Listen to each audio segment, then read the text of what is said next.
RJD नेताओं को नीतीश का जवाब, 2025 तक भूल जाए सीएम पद। महागठबंधन की बैठक में नीतीश का बयान, मास्टर स्ट्रोक या आरजेडी का दबाव। आखिर 2025 को लेकर क्या कहा नीतीश ने, जिससे आरजेडी और जेडीयू दोनों खुश। बिहार में महागठबंधन विधायक दल की बैठक में नीतीश ने ऐलान कर दिया कि 2025 के चुनाव में तेजस्वी यादव नेतृत्व करेंगे। 2025 में आखिर में बिहार विधानसभा का चुनाव होगा। महागठबंधन तेजस्वी यादव के नेतृत्व में चुनाव लड़ेगा। सरकार बनी तो तेजस्वी यादव ही बिहार के मुख्यमंत्री होंगे। साफ है, बिहार में लगभग 2 साल बाद सीएम पद जेडीयू से बाहर जाएगा। नहीं तो 2005 से नीतीश कुमार किसी भी गठबंधन में रहे हो, सीएम वो ही रहे। कुछ समय तक जीतन राम मांझी को उन्होंने सीएम बनाया, लेकिन सीएम पद जेडीयू के बाहर नहीं जाने दिया।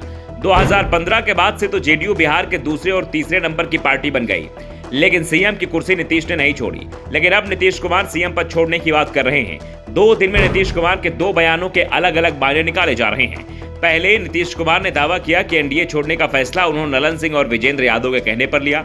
आमतौर पर इस तरह की बातें नीतीश कुमार कभी सार्वजनिक नहीं करते हैं। यानी नीतीश कुमार ने बीजेपी तक ये संदेशा पहुंचा दिया कि गठबंधन तोड़ने का फैसला पार्टी के अध्यक्ष का था, उनका नहीं। उन्होंने तो पार्टी अध्यक्ष ललन सिंह के फैसले का सम्मान किया और अब तेजस्वी यादव के नेतृत्व में 2025 का विधानसभा चुनाव लड़ने का ऐलान कर यह भी साफ कर दिया कि 2025 तक वो ही सीएम रहेंगे और 2025 से पहले 2024 तक लोकसभा चुनाव भी आएगा।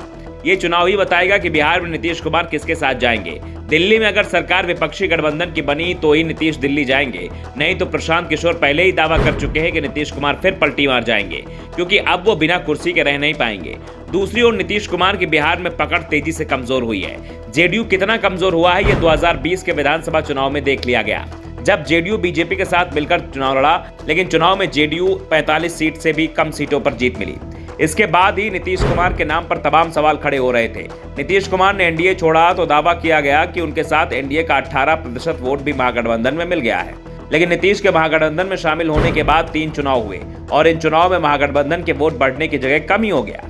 3 में से पहले 2 सीट आरजेडी के पास थी। उपचुनाव में आरजेडी ने अपनी 1 सीट नीतीश को दे दी, लेकिन जेडीयू जीती हुई सीट हार गई। नीतीश से अलग होने के बाद बीजेपी का वोट कम होने की जगह बढ़ गया, जबकि महागठबंधन को कोई फायदा नहीं दिख रहा है। इसके बाद नीतीश कुमार पर आरजेडी की ओर से सीएम पद छोड़ने का दबाव पड़ रहा है। इस दबाव के काट के लिए नीतीश कुमार ने तेजस्वी का नाम आगे कर दिया है, लेकिन समय 2025 का दिया है। साफ है, नीतीश कुमार राजनीति के बड़े खिलाड़ी हैं और उन्होंने अपने एक बयान से सीएम पद 2025 तक के लिए सुरक्षित कर लिया है। तेजस्वी यादव के साथ अगर नीतीश कुमार रहते हैं तो तेजस्वी यादव को 2025 तक डिप्टी सीएम बनकर ही रहना होगा। लेकिन यह भी साफ है कि नीतीश कुमार की 2025 को लेकर जो बात कही है, उसका फैसला 2025 में नहीं 2024 में होगा। देश में क्या समीकरण 2024 में बनते हैं, उससे ही बहुत सारी तस्वीर साफ हो जाएगी। इनकार इस बात से भी नहीं किया जा रहा कि नीतीश कुमार फिर पलटी मार लें। वैसे भी ललन सिंह को छोड़ दिया जाए, जिनकी सलाह पर नीतीश ने एनडीए से गठबंधन तोड़ा था। जेडीयू के दूसरे नेता बीजेपी के खिलाफ ज्यादा आक्रामक नहीं दिख रहे। यहाँ तक कि नीतीश ने अभी तक हरिवंश नारायण सिंह के राज्यसभा के उपसभापति की कुर्सी से इस्तीफा देने को भी नहीं कहा है। हरिवंश नारायण को एनडीए कोटे से उपसभापति बनाया गया है। जेडीयू ने एनडीए से नाता तोड़ दिया है, लेकिन हरिवंश नारायण अभी भी उपसभापति बने हुए हैं। पीके तो दावा कर रहे हैं कि नीतीश और मोदी की बात इस बार हरिवंश नारायण के जरिए ही होगी। Bureau report, the such India.